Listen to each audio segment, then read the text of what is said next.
بسم اللہ الرحمن الرحیم۔ السلام علیکم ورحمۃ اللہ وبرکاتہ۔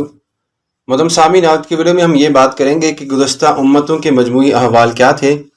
اللہ تبارک و تعالیٰ نے حضور اکرم صلی اللہ علیہ وآلہ وسلم سے پہلے بھی کچھ نبیوں کو بھیجا، کچھ امتوں کو بھیجا۔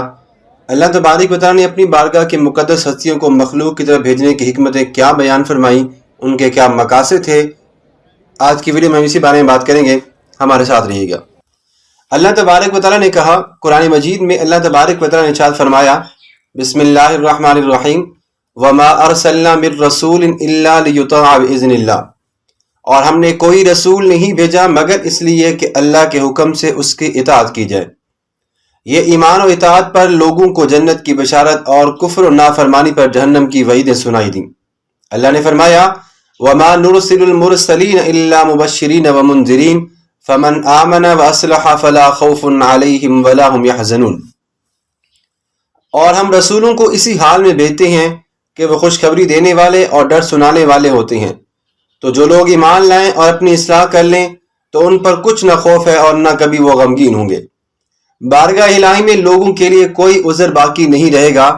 فرمان باری تعالیٰ ہے رسلا مبشرین ومنذرین لئلا یکون للناس علی اللہ حجۃ بعد الرسل وکان اللہ عزیزا حکیما، ہم نے رسول خوشخبری دیتے اور ڈر سناتے بھیجے تاکہ رسولوں کو بھیجنے کے بعد اللہ کے یہاں لوگوں کے لیے کوئی عذر باقی نہ رہے، اور اللہ زبردست ہے، حکمت والا ہے۔ محترم سامعین، اسی طرح حضور اکرم صلی اللہ علیہ وآلہ وسلم اپنی امت کو قرآن اور شرعی احکام پہنچا دیں۔ اللہ نے فرمایا کذالک ارسلناک فی امۃ قد خلت من قبلها امم لتتلو علیہم الذی اوحینا الیک وہم یکفرون بالرحمن، اسی طرح ہم نے تمہیں اس امت میں بھیجا جس سے پہلے کئی امتیں گزر گئیں تاکہ تم انہیں پڑھ کر سناؤ جو ہم نے تمہاری طرف وحی بھیجی ہے، حالانکہ وہ رحمان کے منکر ہو رہے ہیں۔ محترم سامعین، قرآن مجید میں واقعات انبیاء بیان کرنے کے پیچھے کیا حکمتیں تھیں، آج آپ کو مختلف حکمتوں کے ساتھ آپ کے ساتھ بیان کریں گے۔ ہمارے ساتھ جڑے رہیں۔ نمبر 1 ہے لوگ ان واقعات کو سن کر سابقہ لوگوں کے حالات کو جانیں اور غور و فکر کے ذریعے ان کی کامیابی اور ناکامی کے اسباب سے واقف ہوں۔ جیسا کہ قرآن مجید میں اللہ تبارک و تعالیٰ نے فرمایا ذالک مثل القوم الذین کذبوا بآیاتنا فاقصص القصص لعلہم یتفکرون، ترجمہ یہ ان لوگوں کا حال ہے جنہوں نے ہماری آیتوں کو جھٹلا دیا، تو تم یہ واقعات بیان کرو تاکہ وہ غور و فکر کریں۔ نمبر 2، عقل مند لوگ ان واقعات سے عبرت اور نصیحت حاصل کریں، جیسا کہ قرآن مجید میں اللہ نے فرمایا لَقَدْ كَانَ فِي قَصَصِهِمْ عِبْرَةٌ لِأُولِي الْأَلْبَابِ، بے شک ان رسولوں کی خبروں میں عقل مندوں کے لیے عبرت ہے۔ نمبر 3، انبیاء کرام علیہ السلام اور ان کی امتوں کے احوال کا بیان حضور نبی کریم صلی اللہ علیہ وآلہ وسلم کی نبوت اور رسالت پر واضح دلیل بنے کہ کوئی کتاب پڑھے بغیر اور کسی عالم کی صحبت میں بیٹھے بغیر آپ کا ان واقعات کا صحیح بتا دینا اس بات کی دلیل ہے کہ آپ کو یہ سب واقعات خدا نے بتائے ہیں۔ جیسا کہ قرآن مجید میں اللہ تبارک و تعالیٰ نے ارشاد فرمایا وَقَالُوا أَسَاطِيرُ الْأَوَّلِينَ اكْتَتَبَهَا فَهِيَ تُمْلَى عَلَيْهِ بُكْرَةً وَأَصِيلًا قُلْ أَنزَلَهُ الَّذِي يَعْلَمُ السِّرَّ فِي السَّمَاوَاتِ وَالْأَرْضِ إِنَّهُ كَانَ غَفُورًا رَحِيمًا، اور کافروں نے کہا یہ قرآن پہلے لوگوں کی کہانیاں ہیں جو اس نبی نے کسی سے لکھوا لی ہیں، تو یہی ان پر صبح و شام پڑھی جاتی ہیں۔ تم فرماؤ اسے تو اس نے نازل فرمایا ہے جو زمینوں اور آسمان کی ہر پوشیدہ بات کو جانتا ہے، بے شک وہ بخشنے والا مہربان ہے۔ محترم سامعین، قرآن مجید میں انبیاء کرام اور مرسلین علیہ السلام اور ان کی قوموں کے احوال انفرادی اور اجتماعی طور پر اگر ہم بیان کریں تو اللہ تبارک و تعالیٰ نے بے شمار ایسے احوال اور واقعات بیان فرمائے ہیں کہ جن کی روشنی میں یا جن کو سامنے رکھتے ہوئے ہم یہ کہہ سکتے ہیں کہ اللہ تبارک و تعالیٰ نے ان کے نبیوں اور ان کی قوموں کو بغیر کسی مقصد کے نہیں بھیجا تھا۔ اگر ہم بات کریں تو قرآن مجید میں اللہ تبارک و تعالیٰ نے مزید ارشاد فرمایا ان کے رسولوں نے فرمایا کیا اس اللہ کے بارے میں شک ہے جو آسمانوں اور زمین کا بنانے والا ہے، وہ تمہیں بلاتا ہے تاکہ تمہارے گناہوں کو بخش دے اور ایک مقررہ مدت تک تمہیں مہلت دے۔ انہوں نے کہا تم تو ہمارے جیسے آدمی ہو، تم چاہتے ہو کہ ہمیں ان سے روک دو جن کی ہم اور ہمارے باپ دادا عبادت کیا کرتے تھے۔ اگر تم ایسی بات کرتے ہو جو کہ سچی بات ہے تو تم کوئی واضح دلیل لے کر آؤ۔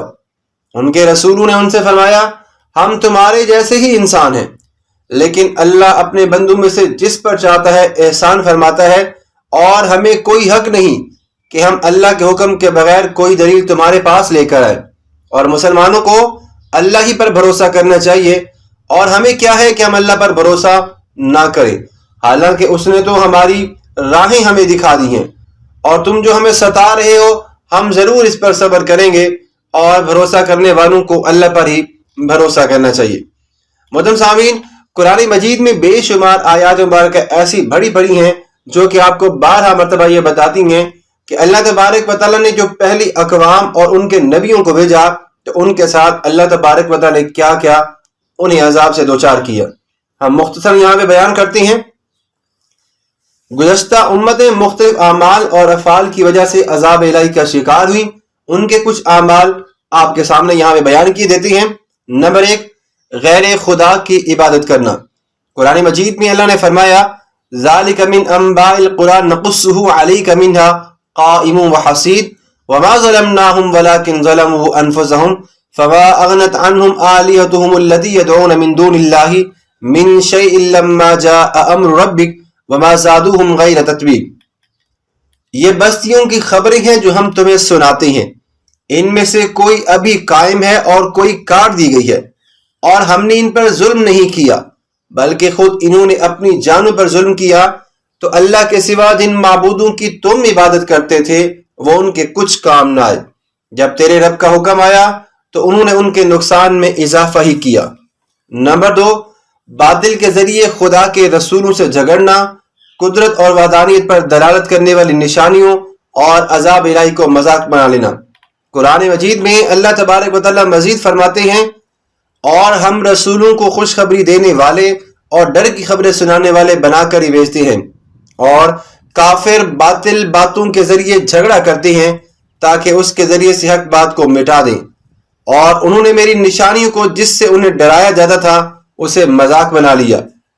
نمبر 4، خدا کی روشن نشانیوں کو جادو کہنا، ظلم اور تکبر کا سبب ان کا انکار کرنا۔ ترجمہ ملاحظہ کیجئے قرآن مجید کا۔ پھر جب ان کے پاس آنکھیں کھولتی ہوئی ہماری نشانی آئیں، وہ کہنے لگے یہ تو کھلا جادو ہے، اور انہوں نے ظلم اور تکبر کی وجہ سے ان نشانیوں کا انکار کیا، حالانکہ ان کے دل ان نشانیوں کا یقین کر چکے تھے۔ تو دیکھو فساد کرنے والوں کا انجام کیسا ہوا۔ محترم سامعین، بے شک ہم نے تم سے پہلی امتوں کی طرف رسول بھیجے تو انہیں سختی اور تکلیف میں گرفتار کیا گیا تاکہ وہ کسی طرح گڑ گڑائیں، تو کیوں ایسا نہ ہوا کہ جب ان پر ہمارا عذاب آیا تو گڑ گڑاتے، لیکن ان کے تو دل سخت ہو گئے، اور شیطان نے ان کے اعمال ان کے لیے آراستہ کر دیے تھے۔ پھر جب انہوں نے ان نصیحتوں کو بھلا دیا جو ہم نے انہیں کی تھی تو ہم نے ان پر ہر چیز کے دروازے کھول دیے، یہاں تک کہ وہ اس پر خوش ہو گئے جو انہیں دی گئی، تو ہم نے اچانک انہیں پکڑ لیا، اب وہ سارے کے سارے مایوس ہو گئے۔ محترم سامعین، قرآن مجید میں انبیاء کرام علیہ السلام اور ان کی قوموں کے احوال کو بیان کرنے کے بعد ہم آپ کے لیے ایک نصیحت بری آموز بات لے کر آئے ہیں، اور وہ یہ ہے کہ ہمیں ان لوگوں کے اعمال، افعال، سیرت اور کردار اور بدترین انجام معلوم ہو، اور ہم ان لوگوں جیسے کام کرنے سے اپنے آپ کو بچائیں اور روک کے رکھیں۔ قرآن مجید میں اللہ تبارک و تعالیٰ نے فرمایا وَكَذَلِكَ أَخْذُ رَبِّكَ إِذَا أَخَذَ الْقُرَى وَهِيَ ظَالِمَةٌ إِنَّ أَخْذَهُ أَلِيمٌ شَدِيدٌ إِنَّ فِي ذَلِكَ لَآيَةً لِمَنْ خَافَ عَذَابَ الْآخِرَةِ ذَلِكَ يَوْمٌ مَجْمُوعٌ لَهُ النَّاسُ وَذَلِكَ يَوْمٌ مَشْهُودٌ۔